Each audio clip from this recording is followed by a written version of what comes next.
BJP బీజేపీయా? BJP ticket try చేస్తున్నారని చెప్పండి. Hyderabad constituency okay. MLA ticket కోసం హర్యానా గవర్నర్ దత్తాత్రేయ గారు అమ్మాయి ఇక్కడ ఉన్నారు. ఆవిడ కూడా దర్శించుకోవడానికి వచ్చారు. విజయలక్ష్మి గారు అయితే ఎమ్మెల్యే టికెట్ కోసం ముషీరాబాద్ నుంచి ట్రై చేస్తున్నారు.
ఇక్కడైతే మనతో పాటు ఉన్నారు హర్యానా గవర్నర్ దత్తాత్రేయ గారు అమ్మాయి విజయలక్ష్మి గారు. వారితో ఇప్పుడు మాట్లాడేద్దాం. మేడం నమస్తే మేడం. మేడం మీరు చెప్పండి, మీరు కూడా ముషీరాబాద్ నియోజకవర్గం నుంచి అప్లై చేశారు టికెట్కి. మీరు ఎంతవరకు ఆశ పడుతున్నారు? అంటే వస్తుందని గ్యారంటీ ఉందా? ఈసారి బీజేపీ ఎలా ఉండబోతోంది? బీజేపీ పరిస్థితి బాగుంటుంది, కాకపోతే పాపం మాలో అని చెప్తున్నా బాగుంటుందని నేను అనుకుంటున్నా. అప్లికెంట్గా అవును నేను అప్లికేషన్ ఇచ్చిన, కానీ పార్టీ విధి విధానం బట్టి ఎవరికి టికెట్ ఇస్తే వాళ్ళ తరపున పనిచేయాలి. భారతీయ జనతా పార్టీ గెలవాలని మాత్రం గట్టిగా కోరుకుంటున్నాను. అంటే మీకు టికెట్ వస్తుంది అని ఎంతవరకు నమ్మకం ఉంది మేడం? నమ్మకం పెట్టుకొని అయితే పనిచేయలేదు ఈ రోజు దాకా, ఆ విధంగా కూడా పనిచేయలేదు. ఎవరికి టికెట్ ఇచ్చినా పార్టీ బలోపేతం కావాలి అన్న దిశగానే పనిచేస్తుంది. మహిళా సాధికారత బిల్లు గురించి చెప్పండి మేడం. దాన్ని అసలు ఎలా అనిపిస్తుంది? ఒక మహిళగా చాలా గర్వంగా ఉంది అట్లాంటిది అవ్వడం. అంటే ఇంట్లోనే కాదు, లాలించే మహిళ పాలించవచ్చు అనే ఒక నిదానాన్ని ఈరోజు బీజేపీ తీసుకొచ్చినందుకు, వంటింటికి ఆడవాళ్ళు పరిమితం కావద్దు అని ఆల్రెడీ చాలా ఇంపార్టెంట్ శాఖలలో మహిళను పెట్టి, అది డిఫెన్స్ కానివ్వండి, ఆర్థిక శాఖ కానివ్వండి, అన్నిట్లో నరేంద్ర మోడీ గారు మా ప్రాముఖ్యత చూపించినారు.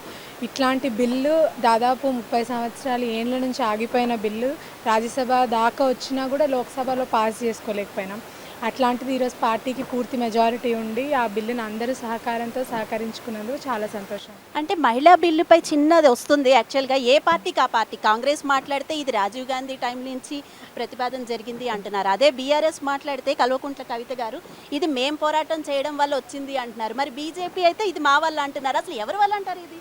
అంటే నిజంగా కూడా ప్రతిపాదించింది ముందు రాష్ట్రాలు, ముందు ప్రభుత్వాలు ప్రతిపాదించవచ్చు, కానీ ఆమోదింప చేసుకోగలిగింది. ఇప్పుడు యూపీఏ సర్కార్ ఉన్నా కూడా, వాళ్ళకి నంబర్స్ ఉన్నా కూడా అది ముందుకు తీసుకురాలేకపోయింది. అంటే వాళ్ళ క్లాజ్ చాలా క్లియర్గా ఉండే, ఎస్సీ ఎస్టీ రిజర్వేషన్స్ ఉండవు, ఇప్పుడు మేము అమలు చేయలేము అండి.